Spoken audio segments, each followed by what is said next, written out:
Ladies and gentlemen, good evening. This is Christopher Aaron. This is late in the evening on August 29th, 2018. By the time you watch this, it will probably be the 30th already.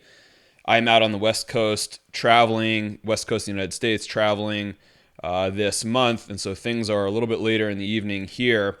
But in this video, there are two topics. This is going to be a dual format, a dual topic video. There are two things that I want to look at. One is this question: is this the bottom in the precious metals after these declines that we've seen? There's a lot of analysis going out there indicating that because of the commitment of traders report or because of some other aspects that are going on in the market, that this is the bottom. I want to take the best look at this based on a method of analyzing the gold price that is fairly accurate. So we'll take a look at that. And in the second part of this video, I want to address sort of an overall market outlook. And this is going to be a bit personal, but also having to do with my overall view, not just on the precious metals markets, but on some other markets and some other aspects of life. So if you just want the charts with the precious metals, first half of the video. If you want to know a little bit more about me and about this form of analysis, stick around for the second half. Let's get right into it. So we're looking at the prices here, spot prices of gold and silver over the last 3 days. Now, quite a low volatility several days here after the declines of the recent months. Anytime you see this $2 level here, these $2 bars on the y-axis, these charts, courtesy of Kitco, thank you. But anytime you see these $2 bars on the y-axis for 3 days in a row, that's a very low volatile period. There will be times in the future where we will see $20, even $50 bars on these same bars here for the y-axis. So keep this in mind when we see that in the future. So very low volatility, very little change after the bounce that we've seen over the last week. We will put this into perspective though in just a moment. And looking at silver, basically a mirror image of gold this week. Not underperforming here, at least over the last few days, but we've still been noticing that underperformance over the last several weeks in silver as compared to gold. So what did I want to talk about here as far as the potential for this to be the bottom of the decline that we have seen recently in the prices of the metals, coming down toward 1,200 for gold and below 15 for silver?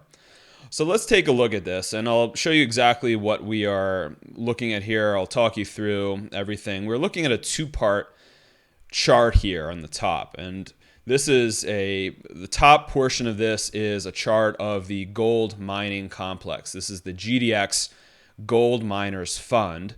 This is a fund that contains approximately 50 different gold miners. There's a few silver miners mixed in there, but it's mostly gold. And these are the largest companies in the sector. So an average of 50 of those. And on the bottom here, we are looking at the price of gold itself. This is the price as of the most recent futures contract. So we're doing a one-to-one comparison here between the gold miners and the price of gold. And we're looking since that major bottom that formed in late 2015. And I'll bring up this key here just so you can see everything here is color coordinated for your ease of understanding what these various lines mean. For example, the blue being these primary trend lines, right? Blue over here that was broken just several months ago, calling that out as a significant breakdown. So the question is this the bottom that we're looking at for the gold price? And then this would correspond with a bottom for the silver price, plus or minus several months. So this signal, what we're looking at here is the relationship between the gold miners and the price of gold. And I want to point your attention to a few things here that this relationship is showing. So first of all, let's go back and let's look at what happened after these peaks that happened almost simultaneously, July and August of 2016. Let's look at what happened to these companies. Now, mind you, the companies that dig gold out of the ground, their profits are leveraged to the price of gold. So when gold rises by 30%, as we saw here, the valuation of these companies, look at this on the y-axis, the valuation of these companies rose by almost 200%. okay, amidst a 30% rise in the price of gold. So these companies derive their profits from the price of gold. So investors in these companies had better have some sort of an idea on what is going to be happening to the price of gold itself. Now look at what happened after the respective peaks here in the middle of 2016. Okay, looking at the GDX, the gold miners here, notice how in the recovery after the decline, it gave back about half of the gains. The recovery here for the GDX, notice how the GDX gold miners got stopped out between this 24.5 and 25.5 level on the mining fund. You can notice 1, 2, 3, 4 times so that this fund saw resistance. Sellers came in here. Now, where did this level correspond with on the price of gold itself? Just look down and notice how the price of gold had gotten back to its 2016 peak on several different occasions, right? Once in late 2017, once in 2018. Meanwhile, the miners got nowhere near where they were here at the top. So looking back at this, what we're seeing here is a very clear negative divergence, right? Very clear negative divergence telling us that the mining sector as a whole, and this wasn't just a one occasion, but for several months, the mining sector did not believe, the investors in the gold miners did not believe that the price of gold was going to hold where it was. Let's move those out of the way. Sure enough, what did we see? The gold miners breaking rising support. Okay, so this is how this type of signal can be useful to you, whether you are investing in the precious metals, whether you're trading futures contracts, whether you're a stacker and you just want to time your purchases perhaps a little bit better. You can use this signal to try to gauge where the price of gold is going to go based on what the miners think. Now, let's look at what is happening now. Okay, let's fast forward to the present. Look at where the gold miners are. They have fallen back to this December 2016 low, just above 18. You can see that very clearly on the miners fund. And look at where the price of gold is, though. Let's just draw down. So right here is where we were on the GDX. Follow the mouse down. Where does this correspond with for the price of gold? Down here at 1130. So why are the miners all the way back down to where they were when gold was at 1130, whereas gold today closed at, what was the close? 1206. You know, why are the miners all the way back down here? If you ask me, it's because they are pricing in lower prices for gold to come. Now, I don't think that this means this decline is going to happen immediately. In fact, I think we are finally seeing that bounce that I was talking about a couple videos ago, that I was expecting one of these. You can see the thin black line here corresponding with horizontal support and resistance. It looks like the very last one here at 1180 saw the buyers show up, and it looks like we're finally getting that bounce that I was talking about. We will judge this as it goes over the next several weeks into the third and the fourth quarter. But I have to tell you that the highest probability at this point, despite anything that you may see happening in the commitment of traders, despite the net short positions, despite the stock market being overvalued, yes, all these things I agree upon, the highest probability is that this is not the bottom yet, and that is what these gold miners are pricing in. Now, premium subscribers, we know we actually have still a lower target on the GDX. I do not believe this is the final bottom, but we will be taking a look at that as gold approaches what is going to be this target down here in the 1130 area. We will look at that as we get closer to it, and we will try to judge how are the miners looking. Have they held recent support levels as we move lower? And if so, is this setting up to be that major low that we hope that it is? So if there's anyone who hopes that this will be setting up, it's certainly me. But then again, I have no problem telling you that the data does not support this at this time. So if you're in this market, I expect to bounce over the next several weeks and several months. We will judge that as it goes along, and we will look for indicators that may or may not suggest that this is the bottom coming up in the later part of this year. Now, there are times that this signal is wrong. Any system of analysis, any system that human beings use for anything, whether it's government, whether it is sending people to the moon in spaceships, whether it is planning for the next season's harvest, every form of analysis has outlying data. I never want to try to claim that this is correct 100% of the time. It is in the majority of cases. But we can look at one of these times here at extreme moments when the GDX, for example, you can see how the GDX made a higher high here in August, which basically was a royal fake out. It made this higher high, and gold never made a higher high and since has not recovered. So the GDX can tend to get things wrong, but the key is that this can be at extreme turning points. It's almost always at the absolute high when the GDX gets things wrong. So miners, the investors in the mining sector, get over-enthusiastic at the peak. All of the evidence right now shows us that what we are seeing here is not an extreme peak, but we're looking at a continuation decline before lower prices set up.